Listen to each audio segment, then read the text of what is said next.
Hello everyone, welcome back to the book report segment of my channel where I talk about the key takeaways of books that I have read and I have liked.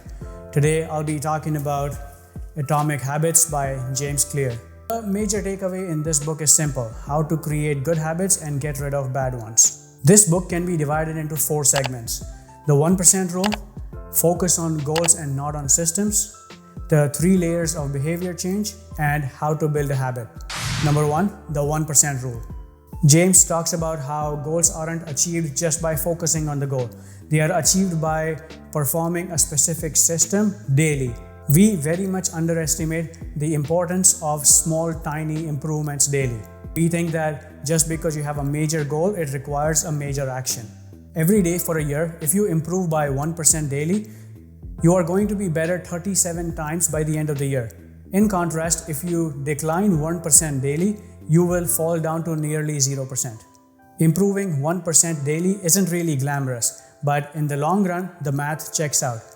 As James puts it nicely, habits are the compound interest of self-improvement. This seems tougher than it is because of the plateau of the latent potential. Because in the early days, you don't really see any improvement. That's what we call the valley of disappointment. You expect linear progress, but you don't realize that you don't see any changes for days, weeks, or even months. You have to understand that you are fixing the problem from the roots itself, so that will take time.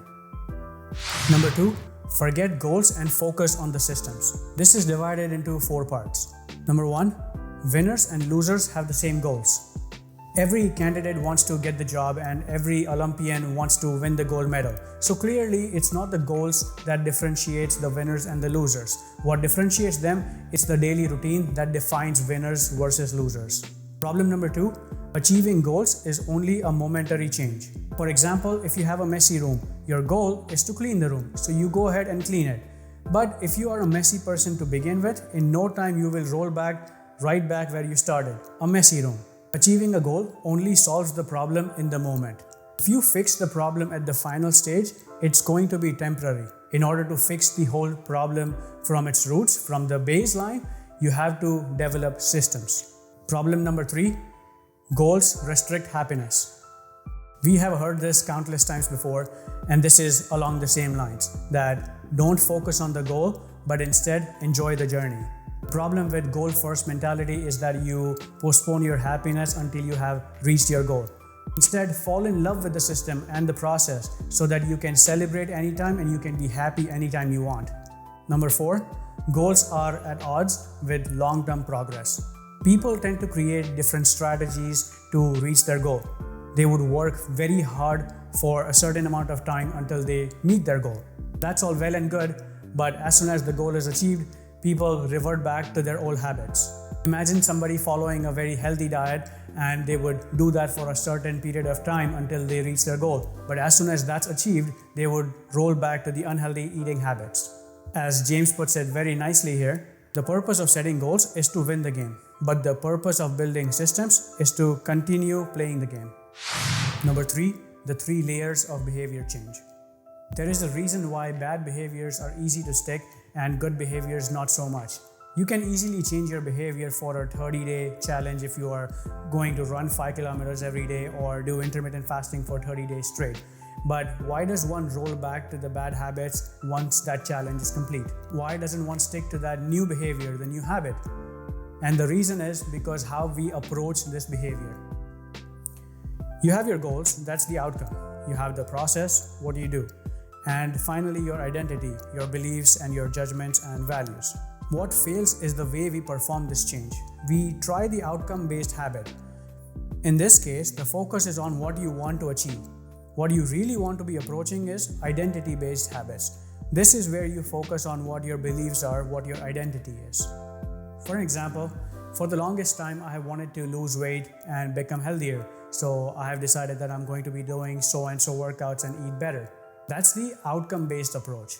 But now I have started saying to myself that I am already a healthy person. So just as any other healthy person, I'll be working out more, I'll be watching what I eat.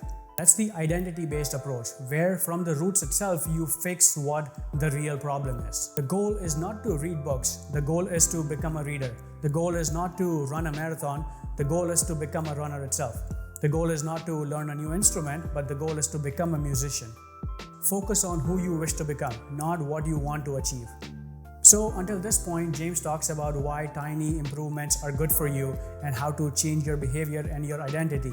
But now the question is, how do you do that? How do you develop those tiny atomic habits? And that's where number 4 comes in. Number 4, how to build a habit. This is the backbone of every habit. At first is the cue, which triggers a behavior. This triggers the motivational force, which is the craving. Without this craving, there is no desire to act upon it. Now, how you act, that's the response. Finally, what you achieve from that response is your reward. This backbone leads to the 4 laws of behavior change, which goes as follows. Make it obvious. This means that design your life in a way that your new habit is screaming right in front of you all the time. Just for an example, I have always wanted to try intermittent fasting. But since I was a kid, I have always had breakfast first thing in the morning. So how do I make it obvious? I have an app on my phone right at the home screen, which tells me how many hours I have left before I can eat. Also, throughout the day, I have set reminders for myself that every time I feel like eating, I have reminders set for that hour, which tells me that I have X numbers of hours left before I can eat.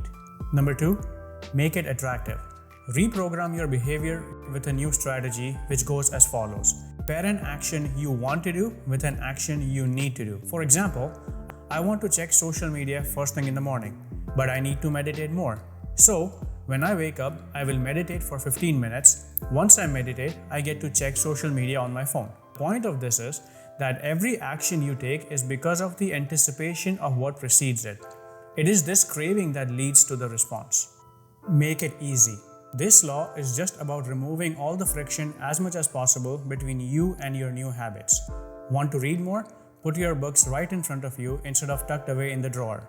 Want to exercise in the morning? Set aside your clothes, shoes, gym bag the night before. Want to eat more fruits and vegetables? Remove all the junk food out of your kitchen and chop up fruits and vegetables for a few days so that they are readily available. And finally, make it satisfying. James puts it nicely here. What is immediately rewarded is repeated, and what is immediately punished is avoided. So find a way to reward yourself once your habit is performed. One of the ways I do is I track my habits. The act of habit tracking is in itself satisfying. Just for an example, if I want to do 10,000 steps, I would have a Fitbit on all the time because I like the feeling that it gives me, the stars that it gives me when I reach my goal. Or the intermittent fasting app, that as soon as a 16-hour or 18-hour fast is complete, it turns from orange to green. So the act of habit tracking in itself is very satisfying for me. Moving on to the quotes, these have been my favorite. You do not rise to the levels of your goals. You fall to the levels of your system. Think about that for a second. You want to be a super productive person and achieve greatness. But if you wake up late in the morning, that's who you truly are. Just wanting something doesn't necessarily get you there. Time magnifies the margin between success and failure. It will multiply whatever you feed it. Good habits make time your ally and bad habits make time your enemy. Whatever it is, good or bad habits, they will multiply over time. So be careful of what you choose. The secret to getting results that last is to never stop making improvements. It's remarkable what you can build if you just don't stop. That's it, people. This book has so much more to offer than just these few takeaways. I've recently started reading quite a bit, but I do not buy hard copies for every single one of them. I only buy the ones that I know that I'm going to be reading again. And Atomic Habits by James Clear definitely falls on my shelf. That's it, people. Thanks for watching. Until next time. Cheers.